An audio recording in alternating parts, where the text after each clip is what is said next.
السلام علیکم لسنرز، آج جو میں ناول ریڈ کرنے جا رہی ہوں وہ ہے زرد موسم، جو کہ تری ہے راحت جبین کی۔ چلیے شروع کرتے ہیں اس کی قسط نمبر 2۔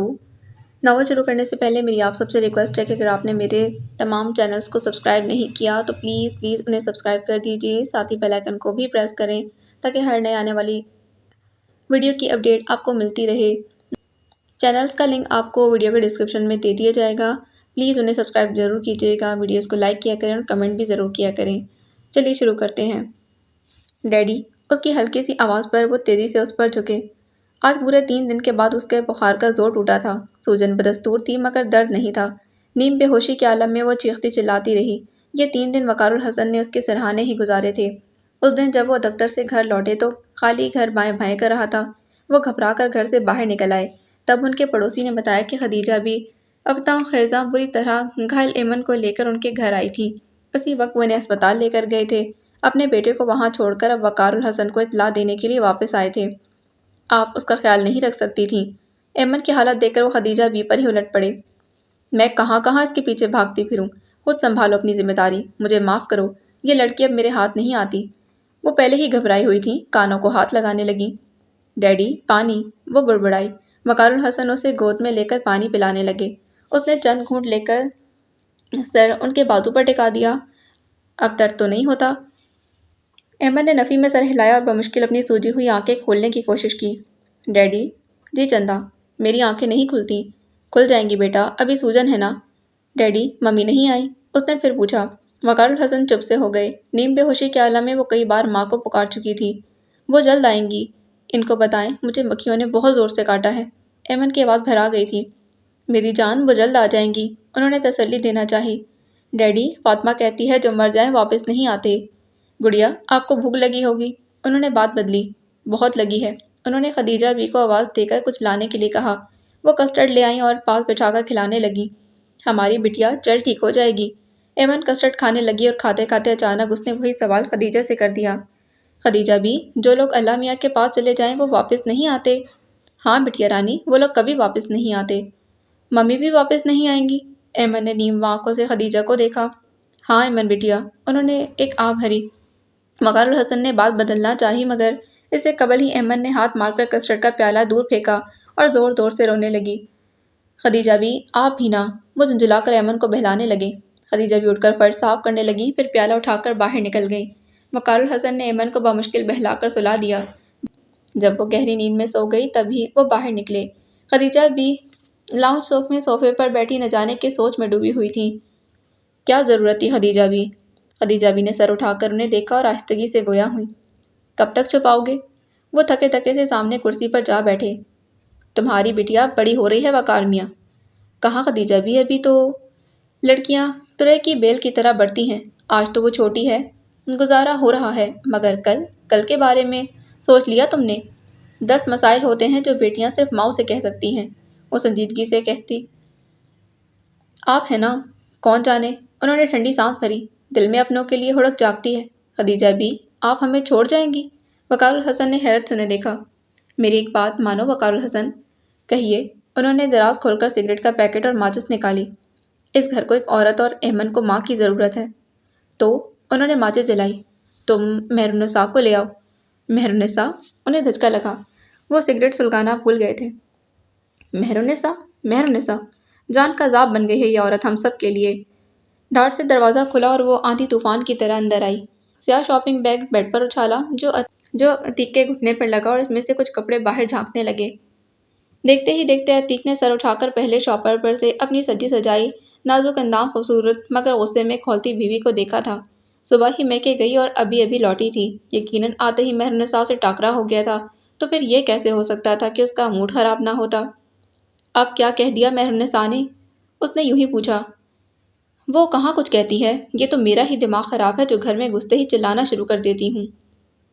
چاند پر دوپٹہ اتار کر بیڈ پر اچھالا اور کلائی سے چوڑیاں اتار کر ڈریسنگ ٹیبل پر پٹکنا شروع کر دی۔ وہ تو کانچ کی نہ تھی ورنہ ٹوٹ چکی ہوتی۔ میں سمجھا شاید اس نے کچھ کہا ہے۔ اطمینان اور معصومیت۔ ہنا کلس کر رہ گئی۔ صبح تک تو تمہارا موڈ بالکل ٹھیک تھا۔ عتیق وہ جھمکے پٹک کر روحان سی پلٹی۔ او پلیز اب رونا مت شروع کر دینا، میں مذاق کر رہا تھا یار۔